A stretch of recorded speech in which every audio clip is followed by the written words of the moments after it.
What'd you say after the first quarter going into the second? Because something obviously changed. Well, I feel like we let them get going a little bit. We kind of blew some transition coverage. We didn't know who we had, and we let up back-to-back transition buckets. And they didn't shoot very well in the second half especially, but they can be a pretty potent offensive team. I mean, I think it was either last year or the year before, they won the Pac-12 tournament, some hangovers from that. And they're not a team that's, they played in the Pac-12, so they weren't going to come in here and be like, oh gosh, we have just be intimidated, right?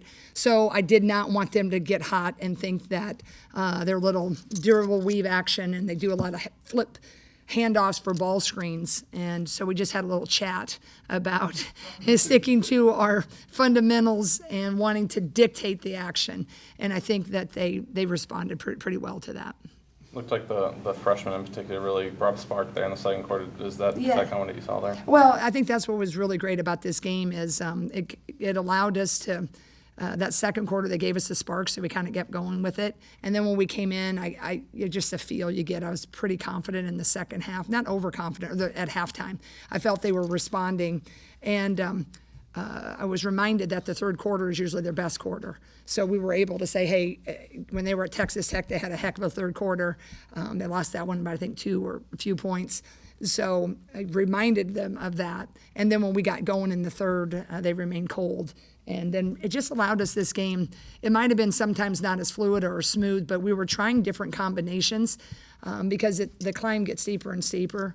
And we need to kind of see who's going to be able to play multiple positions and who complements who well.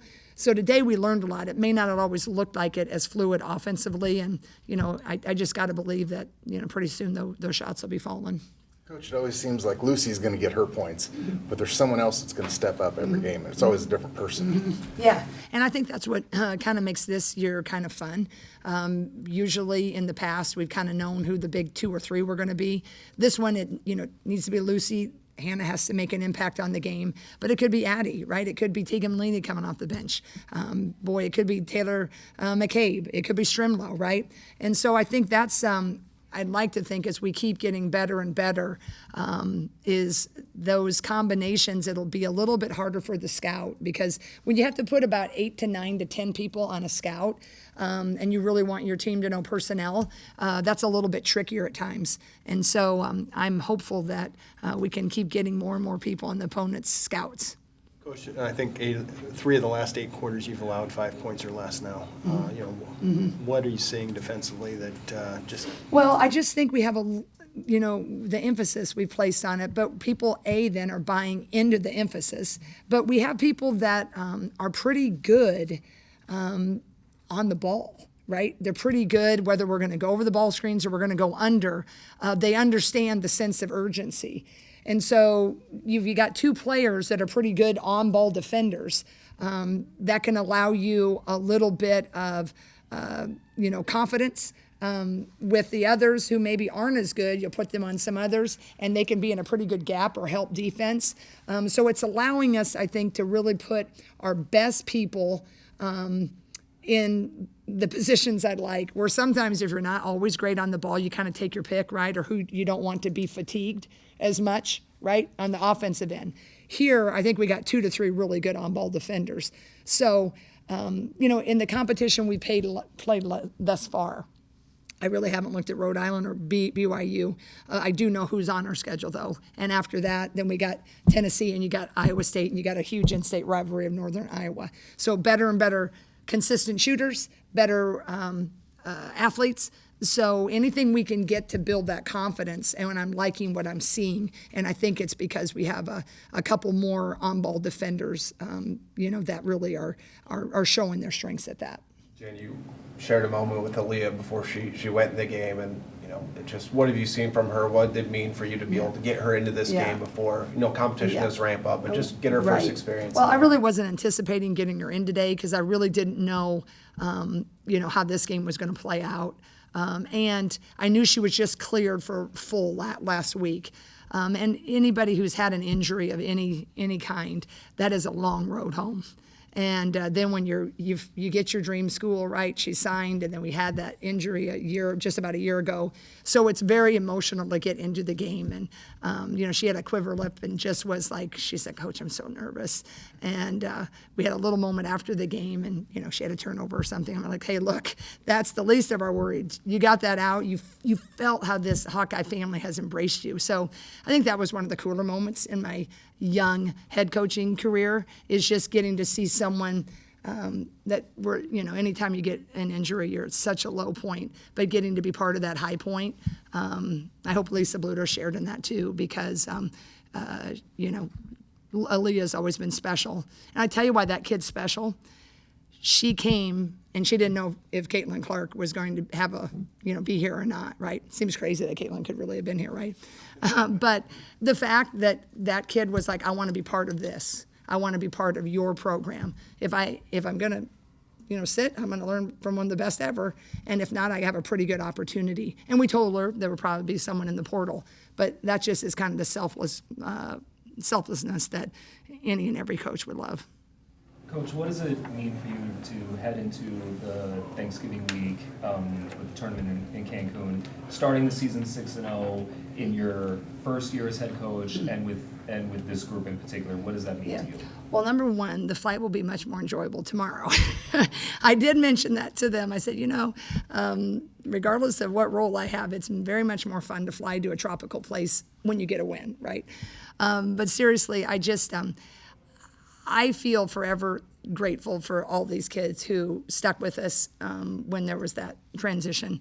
And they're just working their tails off. And I think you see that. And I think you so want them when you just want Callie to go back to that Northern Illinois game, right, and get over the hump of the colder shooting or whatever. But I think sometimes the beauty of this team is they want it so much they get tighter. So I need to I'm trying to figure out ways to keep them loose and having fun, because the tough sledding is because they so want it for me. I think they want it for each other. They want it for all these fans. And I think the coolest part is that they have found a different way to win, and that is with their defense. And they are believing in it, and I'm pretty sure I'm going to have to kick people out of the gym here, and that's what's fun about it. Because they can still be like, oh, man, Coach, sorry, I didn't hit those much. And I'm like, hey, you know what? We got another win. Now we're going to keep improving, and, we got everybody in the game, right? So I'm very proud of them for that, and I love them. They're just a really great group. Kind of curious if you were an opposing coach looking at your team right now, looking at how you guys are playing defensively, but then, the three-point shooting isn't going. How would you view, what you guys could potentially be? Well, I think the more you know us, right? If you look at the numbers, think, oh, we're going to sag, maybe we're going to do this, we're going to do that. But I honestly think, let's take number one, for example, tonight. In the first half, she went 2 for 3. Before coming in the game, she was 2 for 14 or 2 for 16, right? But I was kind of nervous about that because we said, let's sag, let's make her prove it. But with 5 games, and if that's what you've done, right? And I didn't go back, I just was like, let's just go with what the numbers say. But yes, it's 5 games, but they shoot thousands of shots over the summer. And they were recruited for a reason. So it kind of takes me a little bit, to really trust the numbers. And I'm not always the biggest analytics. I am in some ways, but I go with my gut. I think if someone does sag, it might help us. So go ahead. You know what I mean? I think I believe in our kids. And I know, if you went and watched this practice yesterday, it was like fire, right? So, I think that's going to be kind of the conundrum for coaches to kind of see. But if they want to, try something like that and, packing it in, I just think, you brought up the question. It's someone new at a different night that does kind of what we need to do to break it open.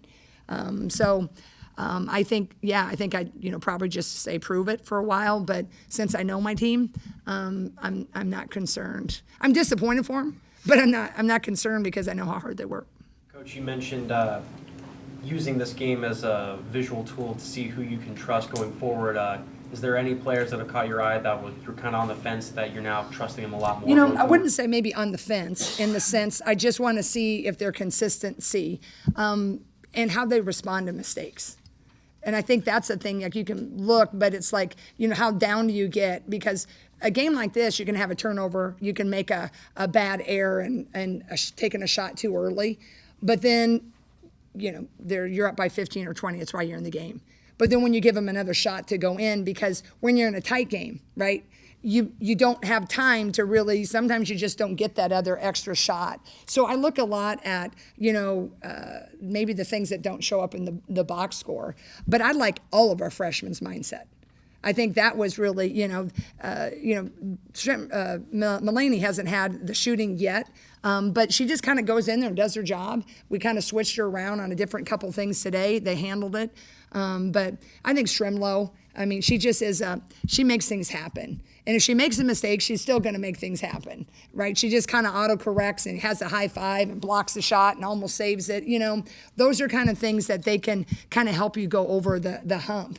But I think, I really like how she's coming along. All right, thanks, Jim. Yeah, and thank you. And everybody have a happy Thanksgiving. God bless. Go Hawks. What happened in quarters 2 through 4 that didn't happen in the first quarter? Did you guys move off the ball? Yeah, I think we just came out a little slow, and then in our huddles, we talked about that we have to play defense a little more, and then that'll get our offense going. But we also got some energy off the bench that helped us get going too. Yeah, I agree. Just translating our defensive energy to offense, working on transition, and I think we contested their threes a lot better in those second, third quarters. So we obviously held them to a lot fewer points, so I think that was a big difference. Lucy, how much has the defensive success maybe limited some of the urgency on the offensive end, that you can figure it out but still hold people to what you've been holding them to? Yeah, I think it's really helpful that we have been playing pretty good defense because our offense isn't exactly where we want it to be yet. I think we have a lot of potential to keep getting better, but we're still winning, so a lot of that comes from the defensive end. Taylor, you were part of that group that really sparked things there in the second quarter. And it was really the freshman group that kind of got it going. Just talk about what you guys were able to do there in that second quarter to get things rolling. I think just coming in and doing whatever we can. Obviously, you're put in the game for a reason. I think that's the mindset that I've been trying to have, is just to bring energy. Like Lewis and I said, defense is what brings that energy, what sparks it. So I think just trying to make good plays and do the right thing but still have fun and put on a show, get the crowd going really helps. Have you noticed, Taylor, that you're getting a lot of decibels out of the crowd right now? It seems like you're kind of on the road to becoming a fan favorite here. Definitely some fun moments in there, especially today. I think, like I said, when I feel like we're in a little drought and the time is right and the fast break usually is flowing, I think throwing a little cool pass in there definitely helps getting the crowd loud, and which then helps us get hyped up and get stops. Sorry, I didn't mean to clean up. Lucy, you scored 2 of the 6 points to start the second quarter and assisted on the third. What was your mindset coming into the second quarter? Ooh, I don't know. I think at halftime we just talked about the second quarter. Shoot, I don't even remember. I don't know. We just skip buckets. Being aggressive, yeah, just trying to come out, get some energy going. I think our defense is better, so it opens up the offense. When the outside shot starts to come for you guys, and it will, what can this team be? Yeah, Champs. we'll see. Mm-hmm. Lucy, it seems as though you're very comfortable shooting from mid-range. Is that the case? Is that like your sweet spot on the court? Yeah, for sure. My 3-ball, I shot well last game, but it's back down, fortunately. But yeah, I like the mid-range a lot, and it's hard to guard. A lot of teams don't face it, so it's open a lot of the time. And yeah, today it was pretty open, which was nice. So it's for both of you. Aaliyah got a chance to make her Hawkeye debut. You've seen her. She's kind of battled back through rehab. I guess what's that kind of mean for you guys as a team, and Lucy, maybe some spot minutes when you need a breather here and there to run the point? Yeah, we were so excited for her. She's worked so hard to get to this point, and to see her go in the game. Got a free throw, right? Mm-hmm, yeah. 2. Yeah, 2 free throws. Yeah, it's just so nice because she's been in practice here and there, but yeah, she's finally back, and it's super exciting. Coach Jay said in the locker room, like, a lot of us have been injured and we know what that journey is like, but specifically ACL is a really, really long recovery, and she was super consistent with that and worked hard every single day, showed up for herself and for our team, and I think just seeing her go out there and for all that hard work to pay off was really exciting, and just happy for her because she's put a lot into this. Seems like the plan going forward is to put more trust in your class, the freshman class, you, Tegan, and a lot of you guys. There was a point where 4 out of the 5 towards the end was all freshmen. So what was kind of the experience so far this season, and what's kind of going to be expected of you guys going forward? I think we're all ready for that. Obviously, there's some error with just the transition from high school to college, but we have some pretty incredible upperclassmen that are there to answer any questions we need and just whoop up on us in practice and make us step up and be ready for that in the games. Perfect, thanks guys.